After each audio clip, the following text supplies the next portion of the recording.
For the years they played together in the late 60s to the early 70s, they were a toast of New York, three of the most handsome and talented players that the blue and white have ever seen. They became cultural and social and entertainment icons besides being sports icons. When the GAG line was first put together, the Rangers were continuing to improve in the NHL. They gave the Montreal Canadiens, the Boston Bruins, Chicago, all the original six, all they could handle in that era. Didn't last more than half a decade, but what a half a decade. Now, the GAG line was the acronym for goal a game, which included the three great Rangers, Jean Ratelle at center, the late Roger Gilbert on right wing, who recently passed away, and the very tough and rugged Vic Hadfield, who was also the Rangers captain at the time, on the left wing. Now, they had great success in the late 60s, early 70s, but by the 72 season, it really was starting to pay off. In that campaign, Ratelle, Hadfield, and Gilbert finished third, fourth, and fifth in league scoring, and Ratelle had been leading the Boston Bruins' Phil Esposito in the scoring race until he broke his ankle and was sidelined for a month. In the playoffs, they eventually defeated the defending champions Montreal Canadiens and last year's finalist Chicago Blackhawks to reach the Stanley Cup Finals, where he lost a tough 6-game decision to the Boston Bruins. Now, the trio was also selected for the infamous Summit Series against the Russians, an 8-game 4-4 home and away against Team CSSR, and ended up being very controversial. After a 7-3 loss in Game 1, where a lot of the media and fans blamed the fact that the squad was brought forward was a little bit too offensive and wasn't two-way minded.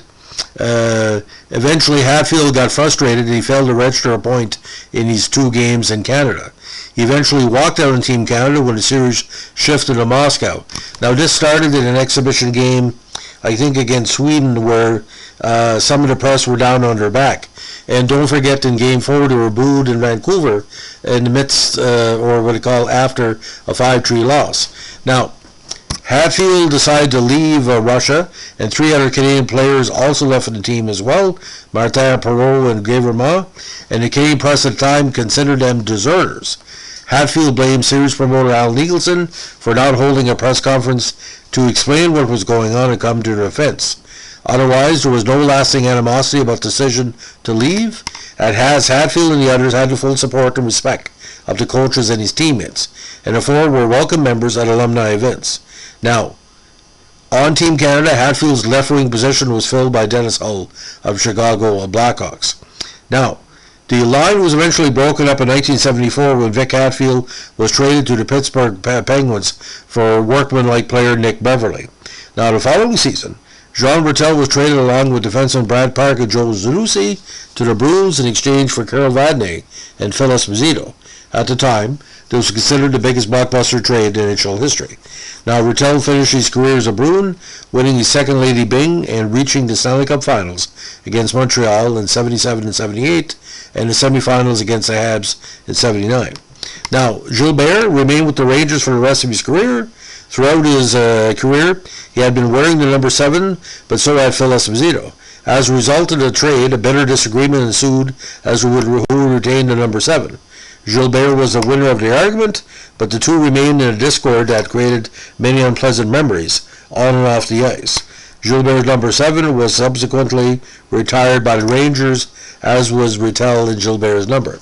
Now, Hadfield finished his career with the Penguins, where he had 2 more 30-goal seasons. Currently, Ratelle's number 19 and number 11, number 7, have been retired. And the 2019 season saw the retirement of Hadfield's number. Now, we know recently Roger Gilbert passed away, and he was very active in a Ranger alumni for a number of years, and also wrote a weekly column for a New York publication, and resided at Hamptons most of his life in retirement. But I remember, again, how good they were against the Montreal Canadiens. I really don't understand, unless it was part of that 2-year house cleaning we talked about before, when they're on their game, it was more, not say more than a goal a game. It was a goal a game with 3 points besides. If a lot of teams would let them get their goal in the first period to kind of, soften the blow if they ever, didn't score into the third period. But Hadfield was the fire of the group, Ratelle was the calm water, and Gilbert was kind of in between. But Rod Gilbert passing away drew a lot of attention on the GAG line recently. And if you have a chance, ladies and gentlemen, there's a CBC miniseries on the Hadfield leaving Moscow during the second series of games, and kind of explains, because they were all about ice time and how it was going on. They had role players like Clark, Parisi, Goldsworthy, Ellis, Berenson, Hull, Makita. They were trying to play 40 players, the best 40 players besides Dave Keon, J.C. Trombley, and other players who weren't there, in a series of games in Russia, Czechoslovakia, and Sweden, and it wasn't working, and Hadfield was basically felt that he need more playing time. But technically, Hadfield felt embarrassed by the opening game loss, and Gilbert, Ratelle being Quebecois players, there were more tuned to the fact maybe it was more going on than just our individual line, but an international situation where Canada has to clean up the mess of international hockey that Russia had by being dominant for so many years. And this was, again, 4 years after Father Bauer and Team Canada basically boycotted the World Championships and the Olympics. So, ladies and gentlemen, that's the story of the GAG line. If you like what we're doing here, give us a like, comment, and subscribe. And don't forget, as we say in Northern New Brunswick, keep your stick in the ice. Have a good day. Bye.